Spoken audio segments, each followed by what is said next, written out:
Hey there, it's Dr. David again, and just got back from a walk with my wife and my dog, Jake the Wonder Dog, as he's referred to, a 9-year-old yellow lab, great guy, amazing dog, and you know, that dog's taught me some serious lessons in life, and one of them, interestingly enough, is a lesson that is kind of backhandedly being asked by Dr. Russ on our question for today.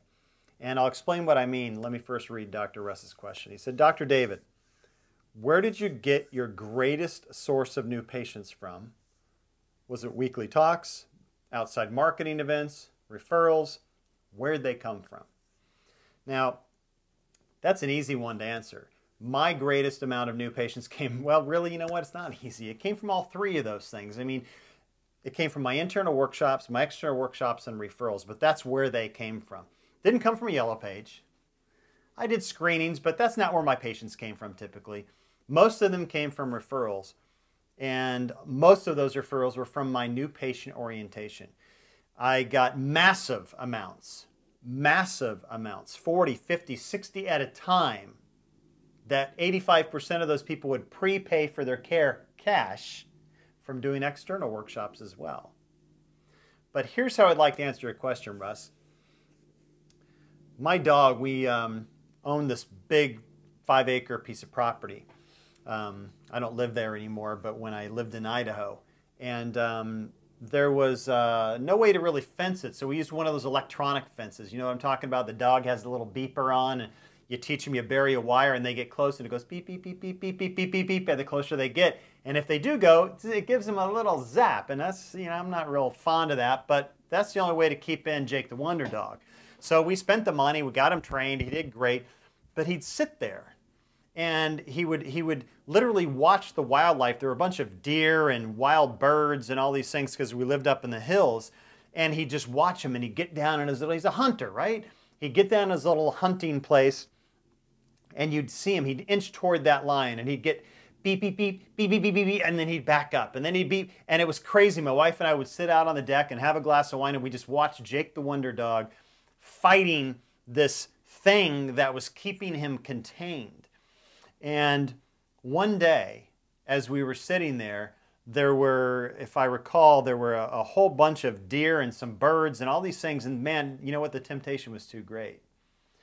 And as if in slow motion, and he looked over his shoulders, I swear to you, Jake the Wonder Dog was sitting there, my wife and I were looking consciously at him.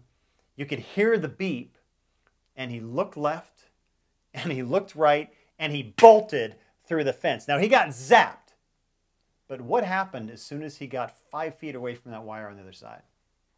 Russ, here's what happened. He found freedom. He broke through his comfort zone.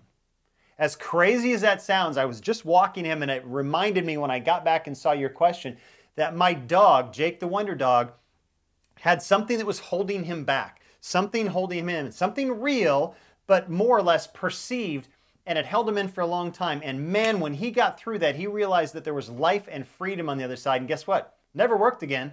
Had to reinvent that concept and buy some fencing and get some different things. Because once your comfort zone is expanded and broken, nothing is ever the same again. Why do I answer your question, Russ, with this metaphorical story, this true story? Here's why. Every chiropractor watching this video could double, triple, quadruple, dectuple, I like that word, dectuple. They could dectuple their practice if they just got out and spoke. What's the best source of new patients? Speaking in your practice. What's the best source of new patients? Speaking outside of your practice. What's the #1 fear in the world, supposedly? Speaking. I got that. There's your comfort zone. You want to expand your practice? You want to know how to get a lot of new patients? Get over your fear. Understand that you practice for your community, and the only benefit to you is that the greater your contribution, the greater your rewards will be. And I'm telling you, they're going to be great. If you can just get out of your comfort zone, break through it, go through that wire, get shocked, be hurt, fall down. It doesn't matter. You'll be able to get back up on the other side. You're going to find an amazing an amazing amount of new patients, an unlimited amount of people out there that if they hear the story, and what is the story? It's yours. It's not mine. It's not somebody else from a platform that you've looked up to. It's your story. What is your story? How do you connect to it? How can you connect your community to your story? Again, you've got to learn how to communicate. You've got to learn about personalities. You have to understand psychology. I'm going to do my best I can to teach you those things. Stick around and follow the different things that I offer out and the things that I do, because I got to tell you, these are the keys to success. But Russ, you can build your practice by talking inside, by talking outside, and obviously talking to your patients through referrals. But the first thing you've got to do is you got to break the comfort zone. You've got to understand what's on the other side. You've got to understand what's at stake. And if you can do that, sky's the limit. I hope that helps. I hope that Jake the Wonder Dog has played a role. It's going to make him proud that he was featured. And I just hope that my dog and his crazy antics and his crazy story will help you help others and build prosperity and wealth into your life too. Have a good one, Russ.